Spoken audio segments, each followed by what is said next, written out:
A bright afternoon in a quiet suburban neighborhood turns into a nightmare in a matter of seconds. 11-year-old Marcus Johnson is playing outside with his golden retriever, Max, tossing a frisbee back and forth on the small patch of grass in front of his house. The dog leaps, catching it midair, tail wagging in pure excitement. It's a simple moment of joy, until the sound of a gunshot shatters the air. Marcus freezes. His heart pounds in his chest as he turns toward the street, where a uniformed police officer stands, his gun still raised. Max lies motionless on the ground, a small pool of blood spreading beneath him.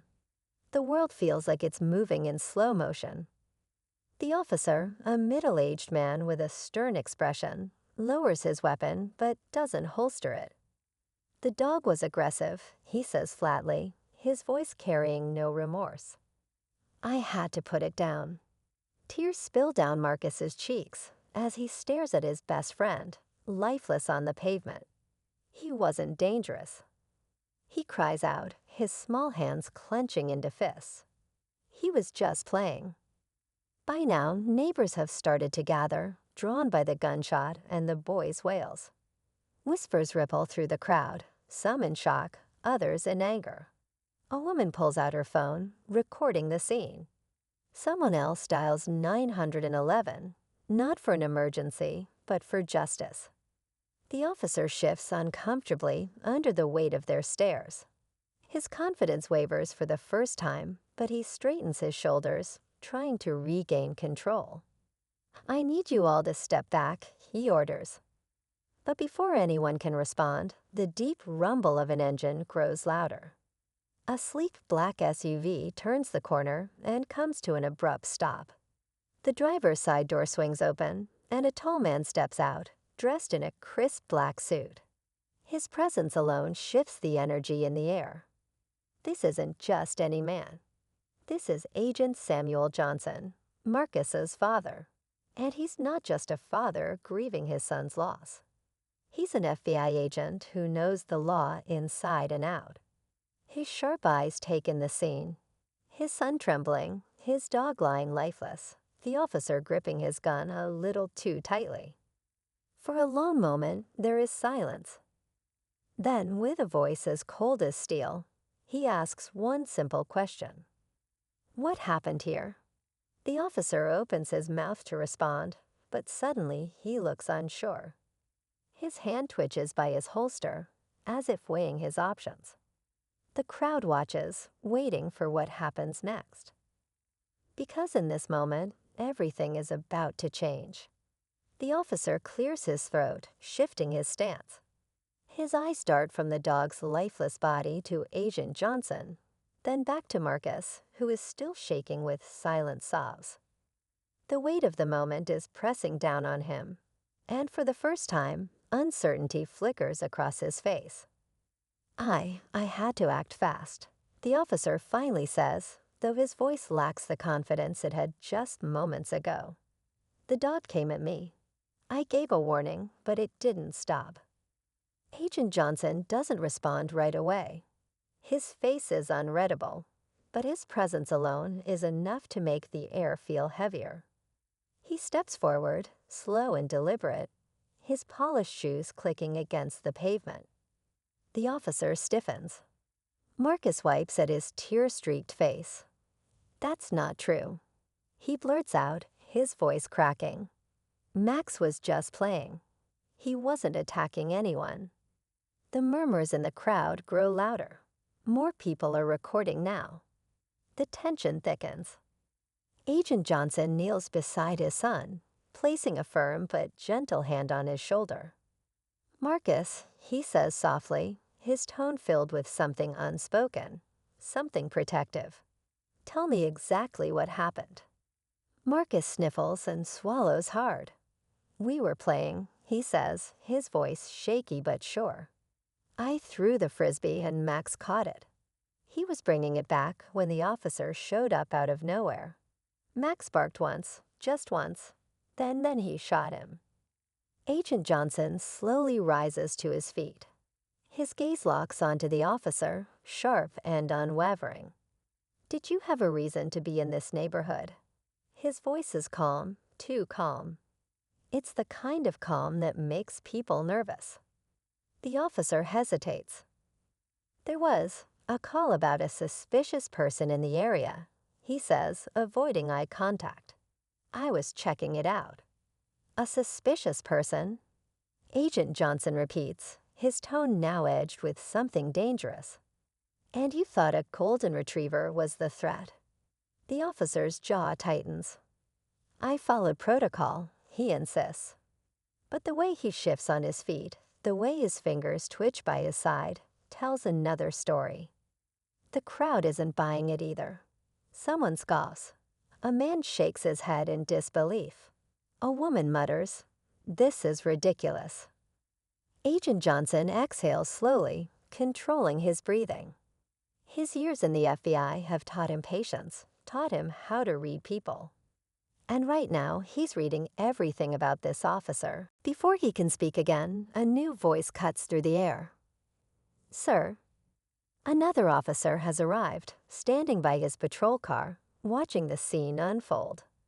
He looks between the armed officer and Agent Johnson, as if realizing this situation is far bigger than he expected. Agent Johnson doesn't turn away from the officer in front of him. His expression remains unreadable, his stance firm. This isn't over. Not even close. The second officer steps forward, his posture stiff, his expression carefully neutral. He's younger than the first, his uniform crisp, his badge gleaming under the afternoon sun. He looks at the growing crowd, the silent cameras recording every movement, and then at the officer who pulled the trigger. The unease in his eyes is clear. "Detective Harris," the younger officer says carefully, addressing the man who fired the shot. "Do we have a situation here?" Detective Harris glances at him, but doesn't answer right away. His fingers twitch again, hovering near his belt. His confidence is slipping. Maybe he realizes, too late, that this isn't the kind of neighborhood where people just forget. Agent Johnson watches closely, his mind working fast. He spent years profiling criminals, breaking down lies, reading body language. And right now, everything about Harris screams one thing: guilt. "You know you messed up," Johnson says, his voice low but firm. It's not a question. It's a statement. A fact. Harris's mouth tightens.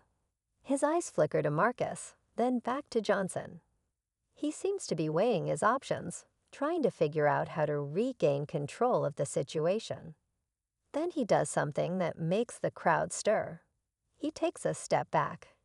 Not out of fear, out of calculation. He's retreating, but not because he's surrendering. Because he's thinking. "I was doing my job," Harris says, more to the crowd than to Johnson.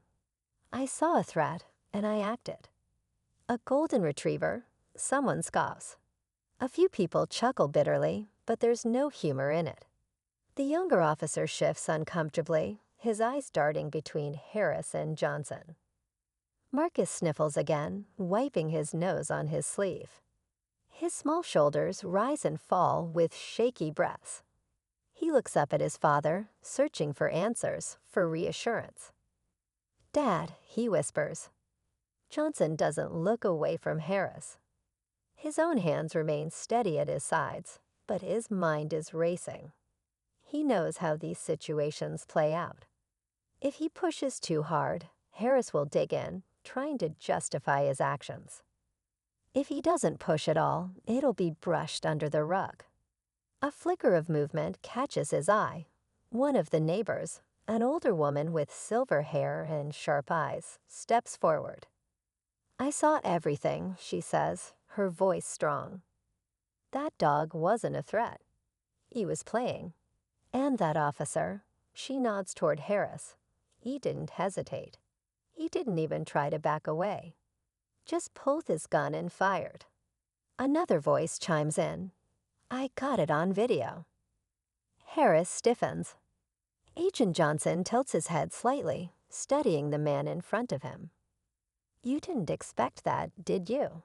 he says quietly. The weight of the moment is shifting. Harris's grip tightens on his belt. He opens his mouth like he wants to say something, but then a radio crackles. "All units, report," a voice says through static.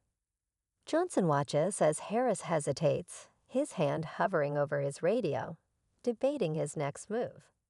The tension lingers, stretching thin. This isn't over, not even close.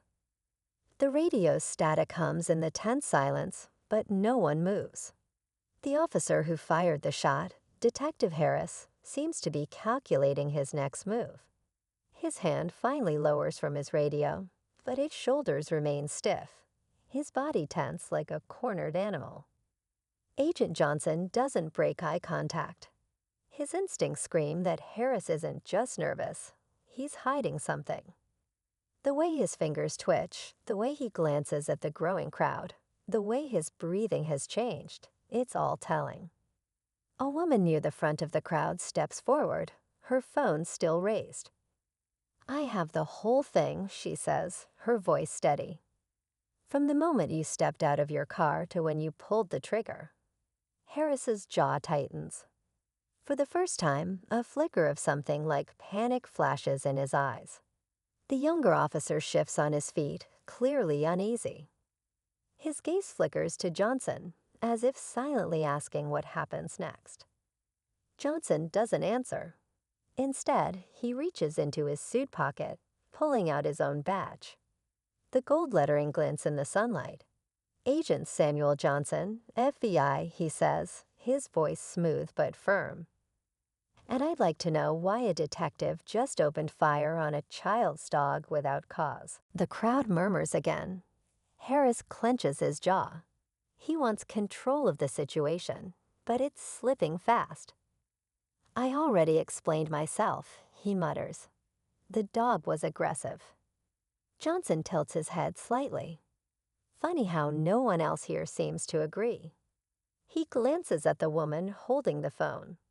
"Would you be willing to share that footage?" "Absolutely," she nods. A muscle in Harris's jaw twitches. The younger officer watches carefully, shifting his weight.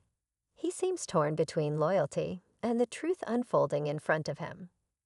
Marcus, still sniffling, tugs at his father's sleeve.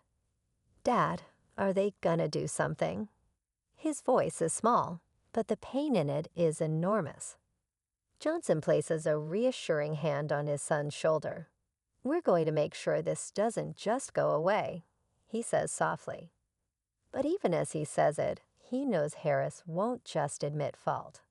Harris exhales sharply through his nose. His hands are on his belt now, not near his gun, but near his radio, as if he's debating calling for backup. Then, without warning, he turns on his heel. "I need to make a call," he says, striding toward his squad car. "Stay right where you are." Johnson's voice cuts through the air like a blade. Harris stops. His back is still turned, but his body tenses. The crowd holds its breath. "I said," Johnson repeats, stepping forward, "stay right where you are." Harris slowly turns his head, his expression unreadable. But Johnson sees it now, the flicker of something deeper in his eyes.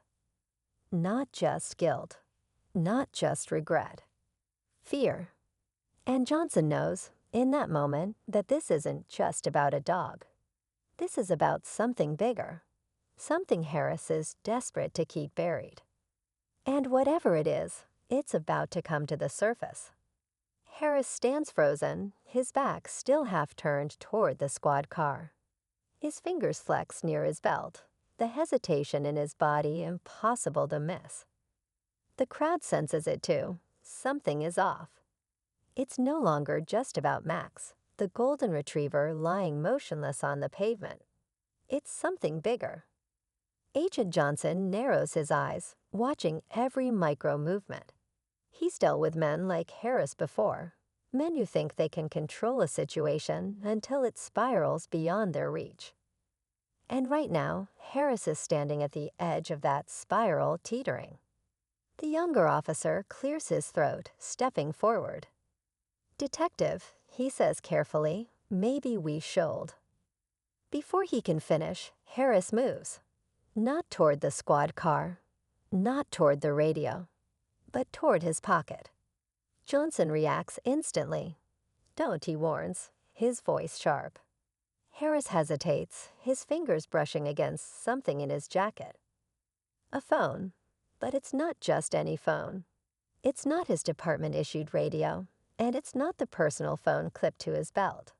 It's something else, something he doesn't want anyone to see.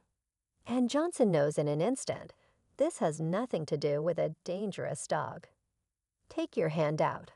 Slowly, Johnson commands. The younger officer shifts uncomfortably, looking between them. "Detective." His voice wavers. Harris exhales sharply, then too fast. He pulls the phone out and grips it tightly in his palm. "This is ridiculous," he snaps, but his voice cracks just slightly.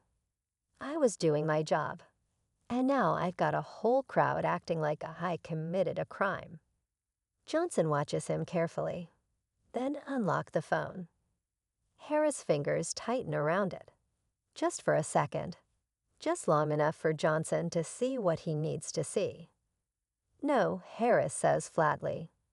And that's it. That's all Johnson needs to confirm what he already suspects. The woman with the phone keeps recording. The crowd inches closer, whispers rising. The younger officer's hand lingers near his own radio, his expression torn. He wasn't expecting this. No one was. "Detective Harris," Johnson says, his voice quieter now, but heavy with meaning. "You fired your weapon at a harmless dog. You didn't try to de-escalate. You didn't check the surroundings. And now you're hiding something." "I'm not hiding anything." Harris's voice is tight. Then unlock the phone. Harris's grip tightens again. A long silence stretches between them. Johnson doesn't move. Neither does Harris. The tension is thick, suffocating. Then suddenly, a shout comes from the crowd. "Wait, I know him." Everyone turns.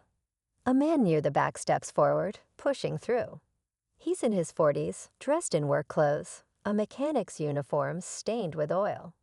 His face is tense, his eyes locked on Harris. "I know this guy," the man says, breathless. He points at Harris, then glances at Johnson. "He's been coming around my shop, meeting someone late at night." Harris's face goes pale, and just like that, the entire situation shifts. Because now, this isn't just about a dead dog. This isn't about Marcus. This isn't about one officer making a bad call. This is something much, much bigger. And Harris knows it. Harris doesn't move. His face is stone, but his grip on the phone is white-knuckle tight. The crowd has gone silent now, everyone holding their breath, waiting. The mechanic steps forward again, eyes locked on him. "I saw you," the man says, his voice unwavering. "Couple weeks ago, you pulled up behind my shop, real late. You weren't in uniform. And you weren't alone." Johnson doesn't take his eyes off Harris. His mind is already racing, piecing it together. A late-night meeting. A secret phone. A reckless decision that put an entire career on the line just to silence a dog. This wasn't about Max at all. The dog wasn't the threat. Whatever Harris was hiding was. "Who are you meeting?" Johnson asks. Harris swallows hard, his Adam's apple bobbing. He doesn't answer. Johnson steps closer, lowering his voice. "You panicked. When you saw Marcus outside, playing with Max, you lost control. Because for a second, you thought someone else had figured you out. But it wasn't a setup, was it?" His voice sharpens. "It was just a kid and his dog." Harris exhales through his nose, still silent. "You made a mistake," Johnson continues, relentless now. "You thought the dog was a risk." Maybe you figured someone had sent it after you. Maybe you thought. Harris moves. It's subtle, barely a shift in weight, but Johnson knows what's coming. He lunges before Harris can do whatever he's about to do. Run, fight, destroy the phone. Johnson's hand clamps down on his wrist, twisting it just enough to force his fingers open. The phone drops. The younger officer steps in, reacting on instinct, and kicks the phone away before Harris can grab it. Harris jerks back, his face twisting in frustration, but it's over. Johnson picks up the phone. The screen is dark, locked, but it won't stay that way for long. "You don't want to do this," Harris mutters, but his voice lacks the authority it had before. Johnson turns the phone over in his hand. He looks at Harris, then at the mechanic. "You said he was meeting someone. What kind of car did they drive?" The man doesn't even hesitate. "Black sedan, no plates." Johnson feels the answer settle deep in his gut. That's not just suspicious. That's professional. The younger officer exhales sharply, realization dawning in his eyes. "Detective," he murmurs, shaking his head. Harris presses his lips together, his face a storm of emotions. Anger, regret, something else buried deeper. He knows it's done. There's nothing left to spin, no way to explain why an off-duty detective was meeting with someone in an untraceable car. Johnson finally unlocks the phone. The screen flashes to life. A series of messages appear, cryptic but damning. Payment confirmations, times and locations. And one final message, sent just minutes before Max was shot. Asterisk, asterisk, it's done. No more loose ends.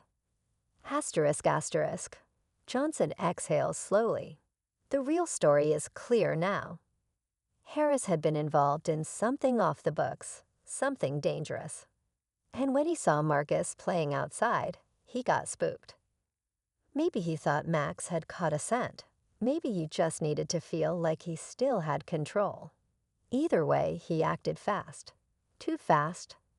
And now his whole world is crashing down around him. Harris looks at the phone in Johnson's hand. His face tightens, but there's no more fight left in him. The younger officer steps forward, placing a firm hand on his shoulder. "Detective Harris, you need to come with me." The crowd watches in stunned silence as Harris is led toward the squad car, the same one he had been walking toward just minutes ago, thinking he could get out of this. Marcus grips his father's arm, his small fingers still shaking. "Dad," he whispers. Johnson kneels in front of him, voice gentle. "It's over," he says.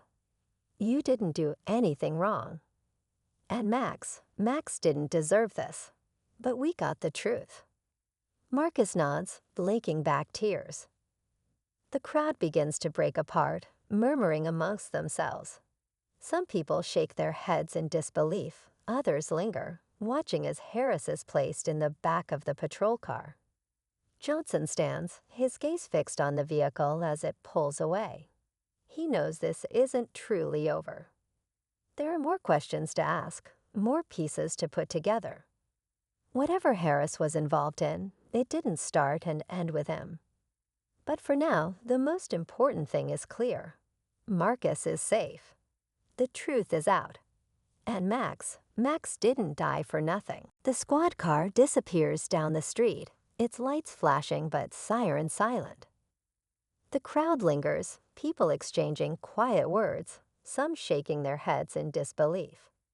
What started as a heartbreaking moment for a young boy turned into something much bigger, something no one saw coming. Marcus stands close to his father, his small fingers still gripping Johnson's sleeve. His eyes are red, his face streaked with dried tears, but there's something else in his expression now. A flicker of understanding. He's too young to know all the details, but he knows this much. His dad fought for him, for Max, and for the truth.